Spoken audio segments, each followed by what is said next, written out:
अब देखने जा रहे हैं हम लोग एक्सरसाइज 28B का 22nd number question. 22nd number question हम लोग से क्या कहा जा रहा है?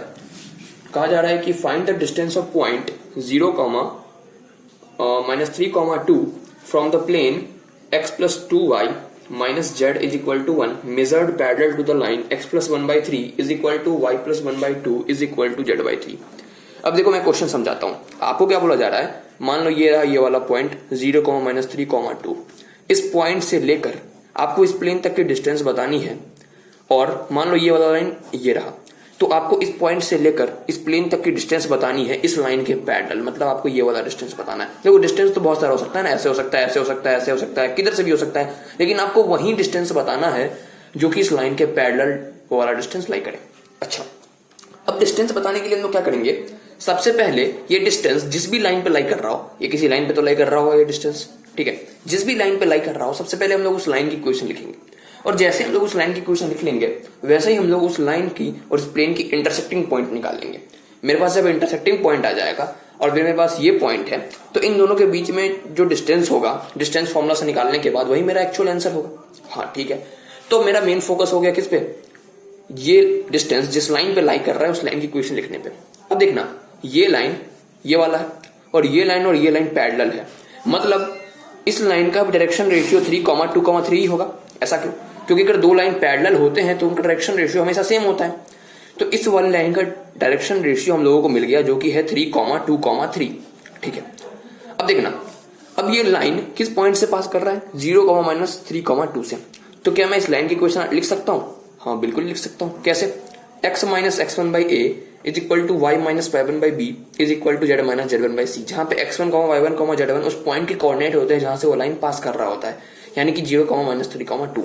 और a b c drs होते हैं, यानी कि डायरेक्शन रेशियो होते हैं उस लाइन के। अब पुट करते हैं और निकालते हैं। तो x - 0/3 = y + 3 बाई में कितना 2, और यहाँ पे कितना हो जाएगा z माइनस में 2 बाई में 3।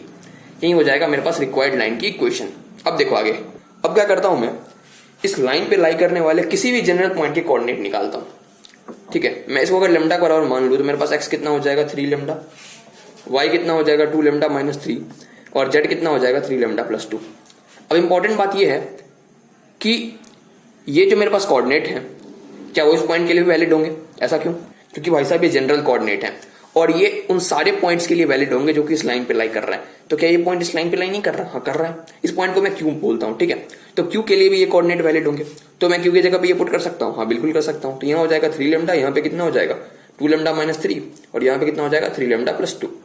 अब अगली इंपॉर्टेंट बात, क्या क्यू पॉइंट इस लाइन और इस प्लेन का इंटरसेक्टिंग पॉइंट है? इसका मतलब ये क्यू पॉइंट इस प्लेन पे भी लाई कर रहा होगा। अच्छा, अगर ये क्यू पॉइंट इस प्लेन पे भी लाई कर रहा होगा तो क्या ये क्यू पॉइंट के कोऑर्डिनेट इस प्लेन की इक्वेशन को भी सेटिस्फाई करेंगे? हाँ करना तो चाहिए। तो पुट करके देखते हैं और उससे मेरे पास लैम्डा की वैल्यू आएगी और लैम्डा की वैल्यू आने के बाद मेरे पास क्यू पॉइंट आएगा।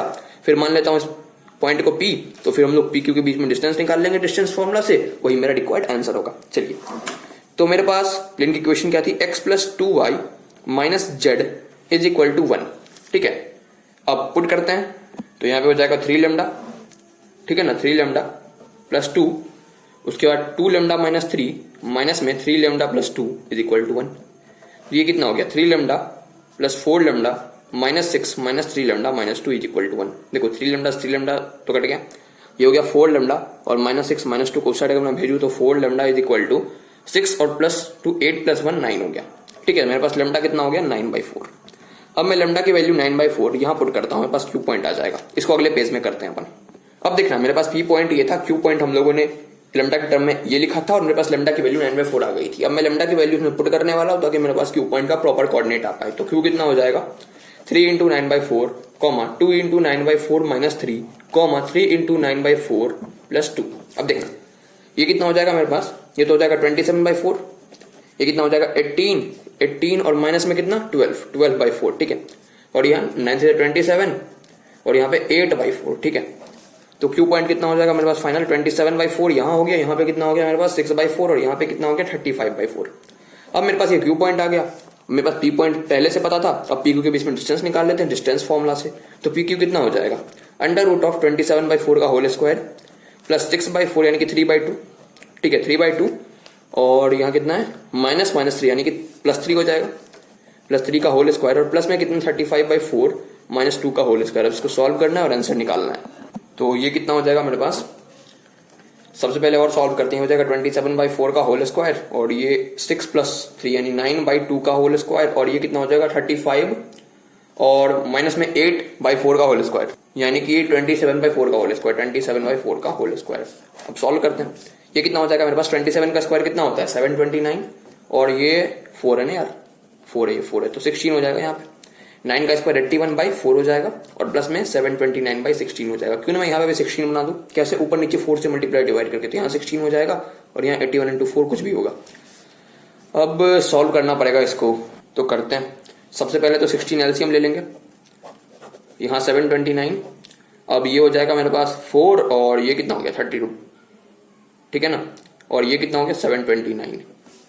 अब इसको और अगर सॉल्व करें तो ये तो नीचे 4 हो गया और ऊपर कितना हो जाएगा, ये हो जाएगा मेरे पास 1782, यही होगा मेरे पास फाइनल आंसर। लेकिन बुक में तो इसका आंसर 7 यूनिट दे रखा है, मुझे नहीं पता, शायद बुक का गलती हो, नहीं तो मेरे में अगर गलती होगा तो कैलकुलेशन मिस्टेक हो सकता है। तो आप लोग कमेंट में बता देना किसका सही है, बुक का या फिर मेरा। 23rd नंबर क्वेश्चन देखते हैं। 23rd नंबर क्वेश्चन में हम लोगों से क्या कहा जा रहा है, 23rd नंबर क्वेश्चन में हम लोगों से कहा जा रहा है find the equation of a line passing through the point P कितना है 4, 6, 2 and the point of intersection of line x - 1/3 is equal to y/2 is equal to z + 1/7 and the plane x + y - z is equal to 8। अच्छा, आपसे क्या बोला जा रहा है, आपसे बोला जा रहा है कि आपको P पॉइंट और इस लाइन और इस प्लेन का इंटरसेक्शन पॉइंट से पास करने वाली लाइन की इक्वेशन लिखनी है। तो मेरा पहला टारगेट क्या होगा, मेरा पहला टारगेट होगा कैसे भी करके मैं इस लाइन और इस प्लेन का इंटरसेक्शन पॉइंट निकालूं। जैसे ही मेरे पास ये लाइन और इस प्लेन का इंटरसेक्शन पॉइंट आ जाएगा वैसे ही मेरे पास एक पॉइंट P पहले से है और इंटरसेक्शन पॉइंट मेरे को मालूम हो जाएगा, तो फिर मैं लाइन की इक्वेशन आराम से लिख सकता हूं क्योंकि मैं 2 पॉइंट से पास करने वाली लाइन की इक्वेशन लिखना जानता हूं। अब क्या करता हूं मैं, सबसे पहले मैं डायग्राम बनाता हूं। मान लो ये रहा मेरे पास प्लेन और ये है मेरे पास लाइन और ये इंटरसेक्शन पॉइंट को मैं Q पॉइंट नाम देता हूं। अब क्या कर रहा हूं मैं, इस लाइन पे लाई करने वाले किसी भी पॉइंट के जनरल कोऑर्डिनेट को लिखता हूं। इसको मैं लैम्डा के बराबर मान लेता हूं। अगर इसको मैं लैम्डा के बराबर मान लूंगा तो मेरे पास x कितना हो जाएगा 3 लैम्डा + 1, y कितना हो जाएगा 2 लैम्डा और z कितना हो जाएगा 7 लैम्डा - 1। अब ये जो x, y, z है ये उन सारे पॉइंट्स के लिए है जो कि इस लाइन पे लाई कर रहे हैं। तो क्या ये Q पॉइंट के लिए भी वैलिड होगा? क्यों? क्योंकि Q पॉइंट भी तो इस लाइन पे ही लाई कर रहा है। तो Q पॉइंट के कोऑर्डिनेट में 3 लैम्डा + 1 और 2 लैम्डा और 7 लैम्डा - 1 लिखता हूं, ठीक है। अब देखना ये Q पॉइंट इस प्लेन पे भी लाई कर रहा है, तो क्या ये Q पॉइंट के कोऑर्डिनेट इस प्लेन को भी सेटिस्फाई करनी चाहिए? हाँ, करने तो चाहिए। तो मैं पुट करता हूं, यहाँ पे कितना हो जाएगा 3 लैम्डा + 1 प्लस में कितना 2 लैम्डा प्लस में कितना माइनस में 7 लैम्डा - 1, ठीक है, इक्वल टू 8। अब देखना 3 लैम्डा + 1 प्लस 2 लैम्डा, यहाँ कितना हो जाएगा माइनस में 7 लैम्डा + 1 इज इक्वल टू 8। यहाँ पे कितना हो गया मेरे पास -2 लैम्डा इज इक्वल टू कितना 6, तो लैम्डा कितना हो गया -3। अब मैं लैम्डा इक्वल टू -3 यहाँ पुट करता हूँ, तो यहाँ पे कितना हो जाएगा मेरे पास -9 + 1 यानी कि -8 और -6 और यहाँ कितना हो जाएगा -21 और -1 यानी कि -21 -1 यानी कि -22 हो गया। अब देखना ये मेरे पास Q पॉइंट के कोऑर्डिनेट होगा और P पॉइंट का कोऑर्डिनेट मेरे पास 4, 6, 2 था। अब क्या मैं 2 पॉइंट से पास करने वाली लाइन की इक्वेशन नहीं लिख सकता? लिख सकता हूँ। क्या हो जाएगी लाइन की equation, x - x1/x2 - x1 is equal to y - y1/y2 - y1 is equal to z - z1/z2 - z1, ठीक है। अब पुट करते हैं x - 4 is equal to y - 6 is equal to z - 2 और यहाँ पे कितना हो जाएगा मेरे पास -8 - 4 यानी कि -12। यहाँ पे कितना हो जाएगा -6 - 6 यानी कि -12 और यहाँ -22 और -2 यानी कि कितना हो जाएगा मेरे पास -24। अब जरा -12 से दोनों साइड में क्या करता हूँ मल्टीप्लाई करता हूँ, दोनों साइड नहीं मतलब तीनों साइड में मल्टीप्लाई करता हूँ। तो यहाँ कितना हो जाएगा मेरे पास, अगर मैं -12 से यहाँ मल्टीप्लाई करूँ, ठीक है, -12 से अगर मैं यहाँ भी मल्टीप्लाई करूँ, चलो मैं नीचे करके दिखाता हूँ। तो कितना हो जाएगा x - 4/-12 into -12 is equal to y - 6/-12 into -12 is equal to z, ये z है, और यहाँ कितना हो गया -2/-24 इंटू -12।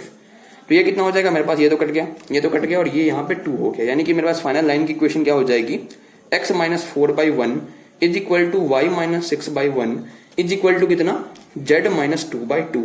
ये मेरे पास फाइनल लाइन की इक्वेशन हो जाएगी, ठीक है। चलो